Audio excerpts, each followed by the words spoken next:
আরে বায়া তো মুরগি নিয়ে বাড়ি যাচ্ছে।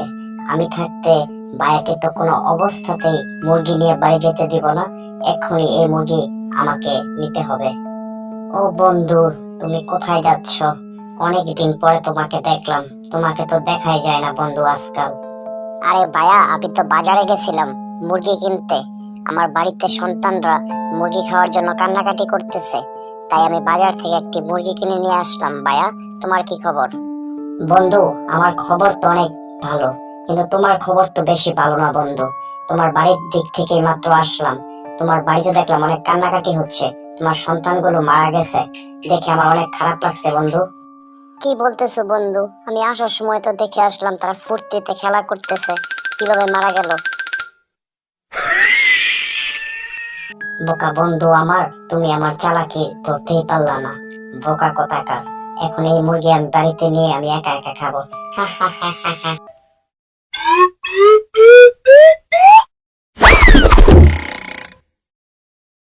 ও হে প্রতারক বন্ধু, তুই মুরগি নেওয়ার জন্য আমার সাথে মিথ্যার ছলনা করলি। আমিও তোকে দেখে নেব।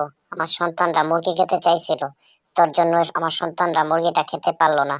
আমি প্রতিজ্ঞা করতেছি, আমি যদি কখনো তোকে সুযোগে পাই, তাহলে আমিও তোকে ছাড়বো না। আমিও তোকে দেখে নেব তুই কত বড় প্রতারক। নিজেকে খুব চালাক এবং বুদ্ধিমান সে মনে করে।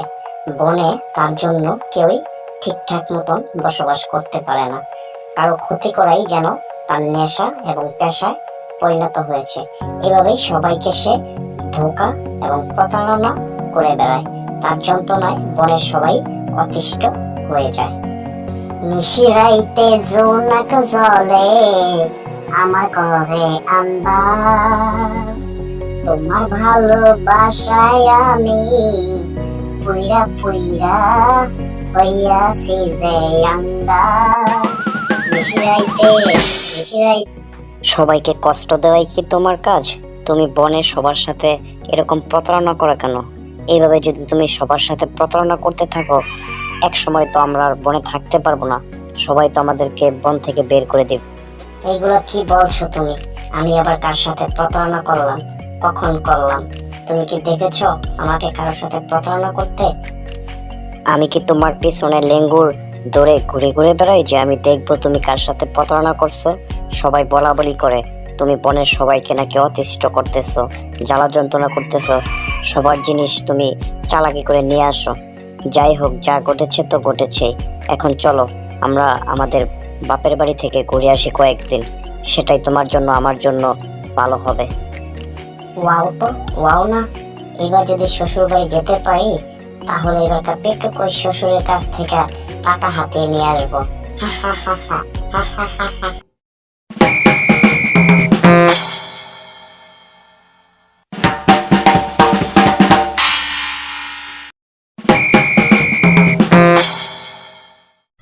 কই গো বাবা, ও বাবা, মা, কই তোমরা? দেখো দেখো, বাড়িতে কে এসেছে। তাড়াতাড়ি বাইরে আসো, দেখো তোমাদের জামাই মিসকে এসেছে গো। কোথায়? তাড়াতাড়ি বের হয়ে আসো গো মা, বাবা।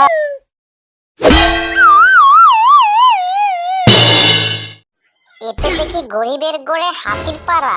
ওরে দেখো দেখো, আমাদের জামাই এসেছে যে। ওরে দেখো সবাই, দেখো আমাদের জামাই এসেছে। কই গো তুমি? তাড়াতাড়ি জামাইয়ের জন্য রান্না করো, ভালো ভালো দেখে রান্না করো, মোরগ রান্না করো, মাছ রান্না করো গো। এই তো আমি তো তোমার পিছনেই আছি। ওরে আমাদের জামাই এসেছে, আমাদের মামুনি এসেছে।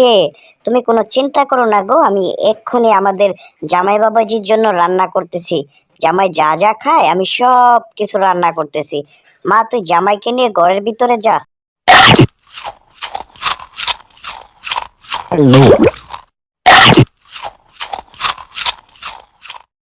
ফুসকির মা, দেখছো তোমাদের জামাই কত কিপটে।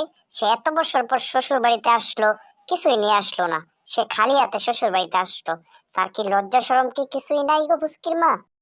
ওগো এইভাবে বলো না। সে তো আমাদের মেয়েরই জামাই। সে নিয়ে আসলো জামাই, না নিয়ে আসলো আমাদের জামাই। তাকে তো আমাদের সম্মান করতেই হবে। আমি মিসকেকে খুব ভালো করে চিনি। আমি জানি সে এত বছর পর আমার বাড়িতে কেন আসছে। তার উদ্দেশ্য আমার কাছ থেকে কিছু হাতিয়ে নেওয়া। আমি কখনোই তাকে কিছুই দিব না, বুঝেছো? হুসকি দেখছো তোমার পেটুক বাপ কি একটা অভিনয় করলো। আমরা আসার সাথে সাথে সে এরকম ভাবে কথা বললো যেন আমি আর তুমি বাড়িতে না খেয়ে থাকি। সে তো অন্য কথাও বলতে পারতো। তোমার পেটুক বাবা এমন কেন আমাকে বলবা?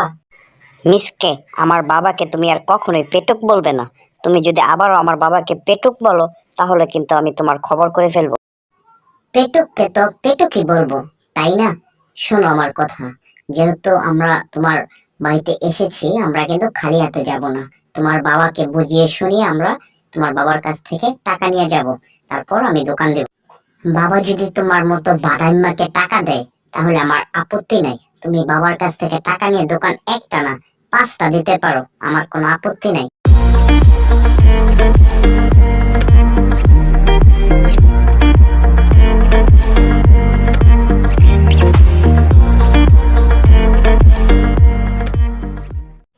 বাবা আমি আর ফুসকি কিছুক্ষণ পরেই চলে যাব বাবা। তাই যাওয়ার আগে আপনার সাথে একটু কথা বলতে চাই। বাবা আমি এখান থেকে যে বাড়িতে দোকান দেব, তাই আপনার কাছ থেকে 2 লাখ টাকা নিতে চাই। বাবা আমাকে আপনার 2 লাখ টাকা দিতে হবে, আমি ব্যবসা করব।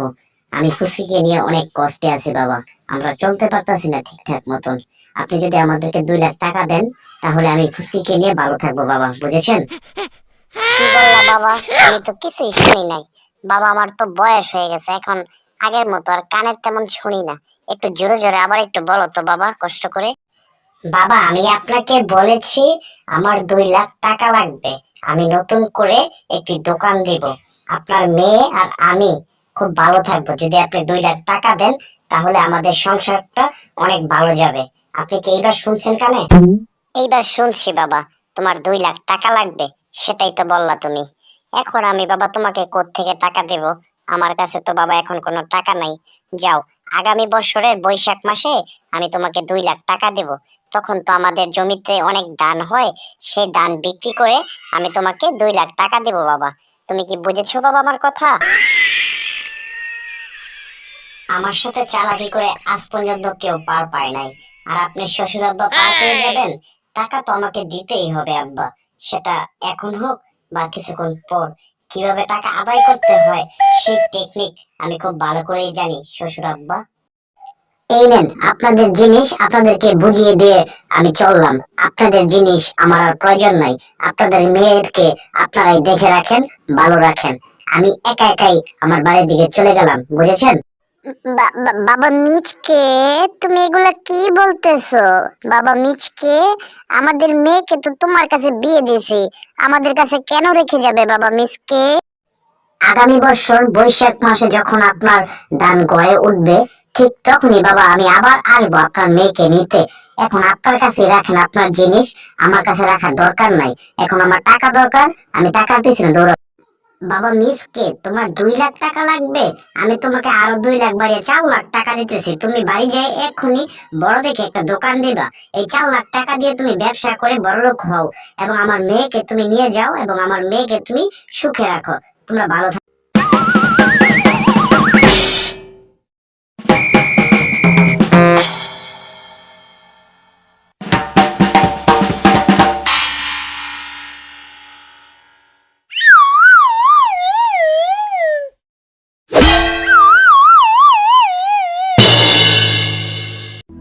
ফুসকি দেখছো তোমার ওই কিপটা বাবার কাছ থেকে কিভাবে টাকা বের করলাম? কেউই তো তোমার বাবার কাছ থেকে টাকা বের করতে পারে না। আমি কিন্তু ঠিকই তোমার বাবার কাছ থেকে 4 লাখ টাকা বের করে নিয়ে আসছি। এটাকেই বলে ফুসকি বুদ্ধি। ওগো, সত্যি কি তুমি আমাকে বাপের বাড়িতে রেখে আসতে? যদি বাবা টাকা না দিত আমি কিন্তু অনেক ভয় পাইছিলাম, তুমি জানি কি করো। আরে হাদারাম, আমি তো তোমাকে অনেক ভালোবাসি। আমি কি কখনোই তোমাকে ছেড়ে আসতাম? সেটা কখনোই না। আমি তো তোমার বাবাকে একটু ফাফর দিছি যাতে করে তোমার বাবা টাকাটা বের করে দেয়, এই আর কি, অন্য কিছু না। আজকে থেকে তুমি আর কারো কোনো ক্ষতি করবে না। বাবা যে টাকা দিছে সেই টাকা দিয়ে একটি দোকান দাও, এবং আমরা খুবই ভালো থাকবো আশা করি।